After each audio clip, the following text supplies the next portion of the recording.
This is Dave. Dave uses the internet. Hi, Dave. Let's look at how he interacts with websites now. Here's a website. Dave wants to log in, so he says, "I'm Dave." The website says, "Prove it."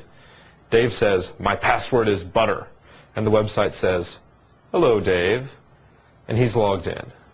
But what happens when he had to use a different username on another site?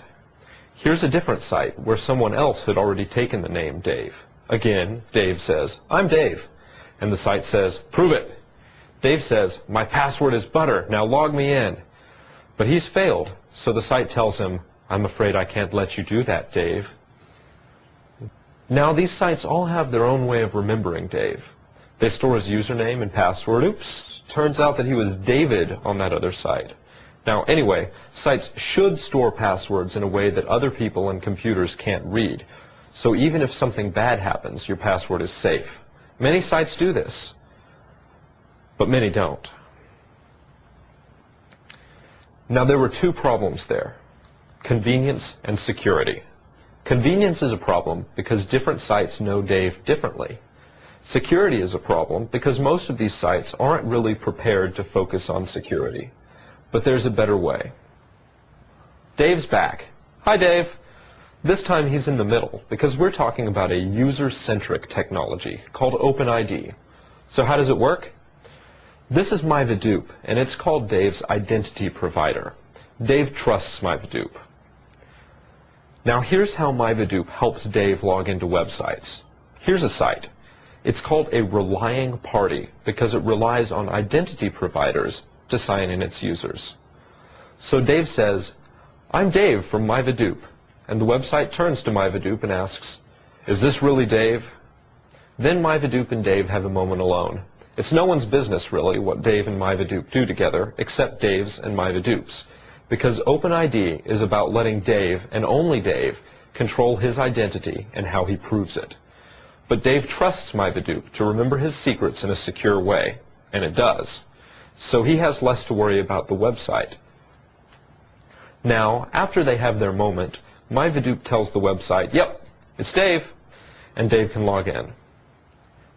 Here's a site Dave's never visited before. It's another OpenID relying party. Dave signs in. "I'm Dave from MyVadoop." The site asks MyVadoop, "Is this really Dave?"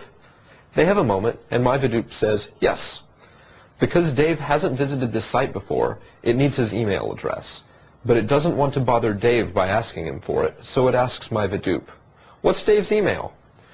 MyVadoop makes sure that's okay by asking Dave if he trusts this new site with his email address. Dave says, "Sure." So MyVadoop sends the site his email address. The site says, "Thanks. Hello, Dave."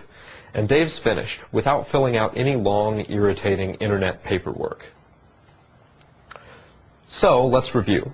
Here's the user. Here's the identity provider. And here's the relying party.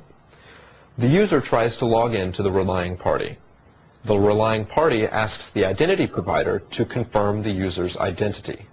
Then the identity provider confirms it after, presumably, having the user prove his identity in some way.